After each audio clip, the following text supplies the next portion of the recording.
Pessoal, bem-vindo ao diário de uma jornalista marcial nesse ambiente legal dos hospitais, UTIs, né? Passando os dias nos hospitais, né? De manhã até a tarde, e na UTI, né? Que é um ambiente assim inóspito. O negativismo é alto, você tem que criar uma proteção, senão você entra em depressão, tá? Se você entrar na filosofia do pessoal da UTI, dos médicos e tal, você entra numa deprê geral, tá? É isso. Pode entrar, tá?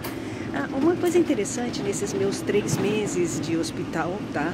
Mas acho que mais, uns 4 meses de hospital que eu tô, né, frequentando esse ambiente. Muito legal, muito divertido. Eu indico vocês passarem o final de semana no hospital, pra vocês verem como é legal.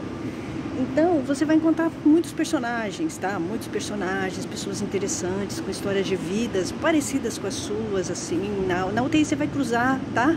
Com pessoas, no fim você vai acabar conhecendo, fazendo até amizade. Na UTI você vai cruzar com pessoas que estão na mesma situação que você, que tem parente internado, que tem parente entubado, né?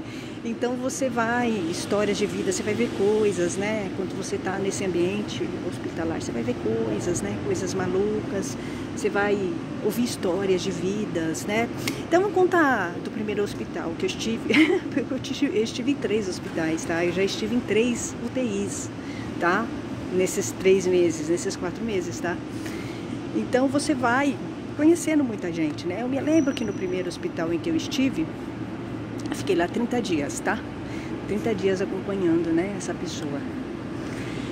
E eu dormia, tá? Eu dormia no final de semana, eu dormia, ficava com ele o dia todo. Final de semana eu ficava todo com ele, tá? E assim, o que acontece é o seguinte, você tem que sair um pouco do quarto, tá? Senão você fica biruta.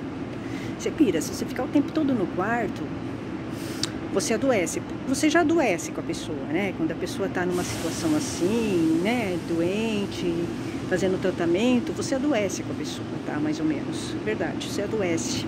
Ainda mais quando a pessoa é muito próxima de você, né? Muito próxima, muito... Você adoece com a pessoa, tá? Realmente.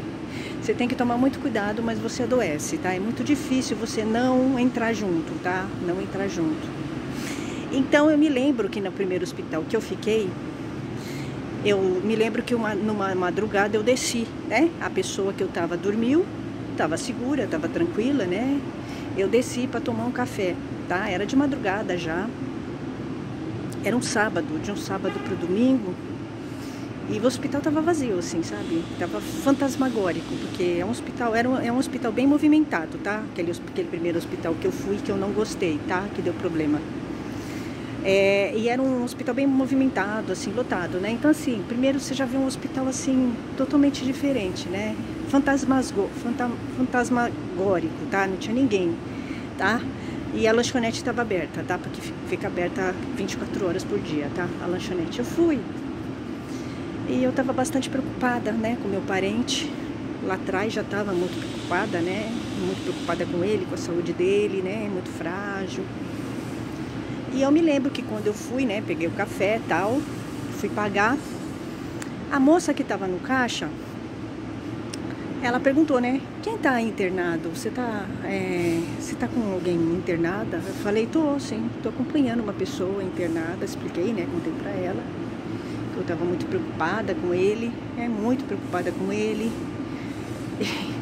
E isso tava, né, me desgastando bastante. Aí ela começou a contar a história dela, né, essa mulher. Porque você vai conhecendo personagens, né, nessa tua estadia, né, no hospital. Você vai conhecendo pessoas, né, as pessoas vão contando histórias delas, né. E como eu sou jornalista, e eu gosto de ouvir histórias, tá, então fica mais fácil. Então a pessoa já chega e já começa a contar, de repente, assim, pra mim, entendeu? Ele nem sabe que eu sou jornalista, mas ele já começa a contar. E ela começou a me contar, né, que ela tinha perdido uma filha muito nova. A filha dela tinha morrido de aneurisma cerebral, tá? Ela foi me contando, né, que foi muito difícil ela lidar com isso, que é difícil perder uma filha, realmente, né? E ela foi me contando, né, a história dela e tal. Então você vai ouvindo a história das pessoas, você vai vendo que vai ficando uma coisa assim, meio catarse coletiva, né? porque você vai vendo que você não tá sozinha, né, nessa situação, né, de ter uma pessoa, né, com problema de saúde, você angustiada com isso. Você vai encontrar outras pessoas, né, que também estão na mesma situação que você. Eu encontrei uma outra pessoa também na UTI, você vai ver cenas muito difíceis, tá? É numa das UTIs em que eu estive, a segunda UTI, que foi a que eu menos gostei, do segundo hospital. Eu estava esperando, né, o meu parente sair da UTI, né, ele tinha tido alta já. E foi um dos hospitais que não deu certo, tá? Eu tirei ele de lá e levei ele para outro hospital. Tirei ele da UTI e levei ele para outro hospital. E aí foi quando deu certo, no último hospital, tá? Eu me lembro que eu estava esperando o meu parente sair da UTI, da UTI, e eu me lembro que eu tinha uma família, né? Eu estava vendo, tinha uma família, duas mulheres e um homem, tá? O médico chamou eles para entrar numa salinha, porque era quando eles falavam, davam notícia, né, para a pessoa sobre o parente. E eles saíram chorando, tá? Os três saíram muito emocionados, chorando, tá? Aí eu ouvi o cara falando, né? A minha mãe morreu. Minha mãe acabou de morrer agora. Né? Então, você vai ver cenas assim muito difíceis, né? Muito difíceis. Nesse momento eu fiquei bem assim, emocionada por causa deles, porque a gente se coloca assim, falei, puxa, podia ser o meu, né? Então, você fica pensando, né? Você fica pensando como é difícil, né? Então, essa situação, né, de você estar num hospital, numa UTI, é muito difícil lidar com isso. E aí sim, você tem que ser guerreira, né? Aí sim você tem que ser guerreira, não é na arte marcial, não é em outras coisas. Acho que é na vida mesmo, né? Em uma situação de saúde, assim, é muito difícil lidar. Bem difícil lidar. Cada vez que você vem ver o teu parente, dá uma dor no estômago, né? Porque você nunca sabe como ele vai estar. Você não sabe se ele vai estar bem ou se ele vai estar mal, tá? É sempre uma surpresa. Você tem que acreditar no positivo, mas assim, toda vez que eu venho para o hospital, dá uma dor no estômago, assim, sabe? É muito pior do que a dor de um tsuki, né? Um soco no estômago, né? Dá uma dor no estômago, na boca do estômago, porque você não sabe como você vai encontrar a pessoa. Você tem que ter fé, mas você não sabe como a pessoa vai estar, tá? Se ela vai estar bem ou não. Então eu falei para essas pessoas, outro dia eu encontrei com umas pessoas, né, na UTI também, que estão com parente lá, como eu, falei, olha gente, como é que ela está? Né, porque eles internaram uma pessoa ela entrou na UTI, né, a mãe deles. Eles falaram, ela está estável, eu falei, então ela está bem. Se ela estiver estável, é porque ela está bem, tá? Quando você está estável na UTI, é porque você está bem, tá? É só isso. Então, enquanto estiver estável, tá bom. Tá, então festeje que tá tudo bem, né?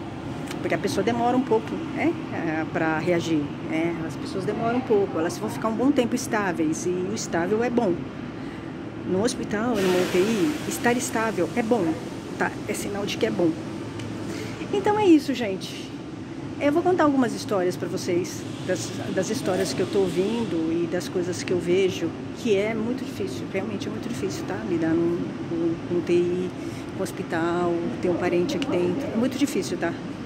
É bem difícil, é uma situação muito difícil, tá? Eu acho que você tem que ter uma estrutura grande e pensar positivo, você não pode entrar na filosofia negativa deles, não pode, tá? Senão você desmonta. Você tem que estar sempre positivo. É isso, gente. Até mais.